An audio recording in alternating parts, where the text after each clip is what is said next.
This is Superintendent of Schools Rex Mitchell. I wanted to take a moment today to update you on our current standing in terms of the virtual education we're providing to our students.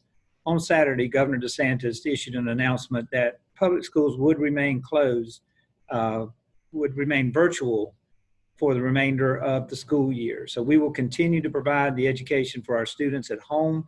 We had planned for this from the beginning, so you shouldn't see any major change occurring with his announcement, other than we will be continuing this through the end of the year.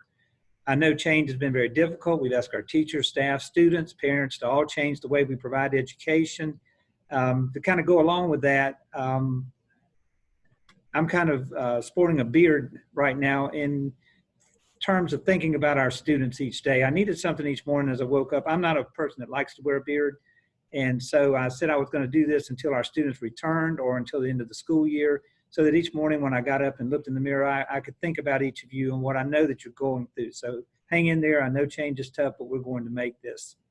We have adapted to changes many times over the last 2 or 3 years, really found our way through some difficult situations, and the same is going to hold true for what we're going through with the coronavirus.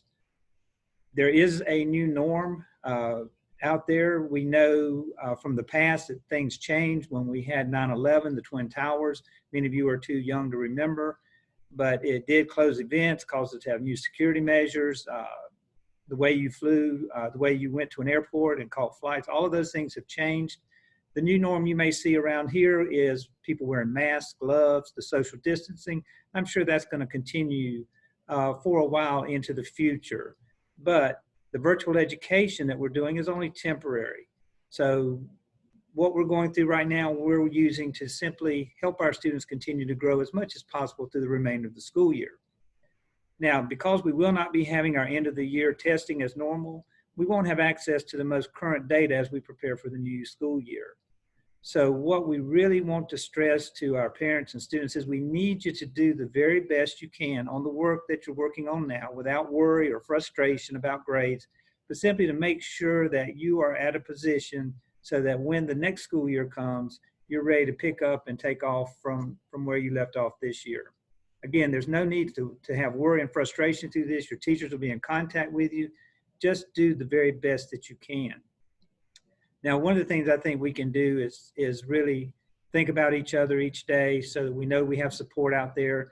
If any of you have been by my house recently, you will see that we pulled our old bus back out again. It's the campaign bus I used in 2016, and it's made an appearance a couple of times at Christmas. And we've put on there, "Keep the Faith."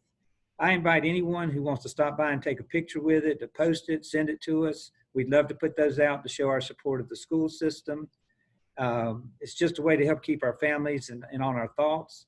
You notice today that I've worn one of the t-shirts that we've done this year and over the past couple of years that said we made it.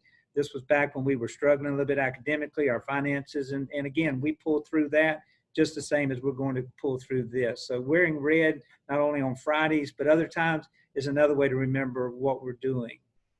I want to take a quick moment to thank all of those who are making this possible: our district staff, school staff, administration, our food service, Ms. Ida Daniels and all her crew that are providing food throughout the district, our maintenance and our custodial staff who are working hard to get the schools, keep the schools up and running so when our students do return, our teachers, parapros, everyone who's working to make this happen. It's been a tremendous effort, and I'm proud of each and every one of you.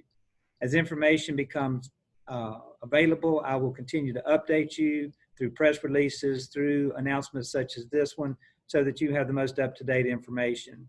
Decisions on when and how graduation will be held will be forthcoming once we know what the guidelines are as far as social distancing and all.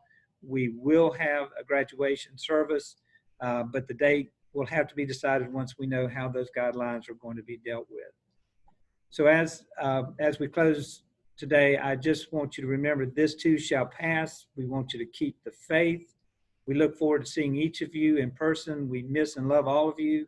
We want you to stay safe, healthy, and stay focused. Go Trojans.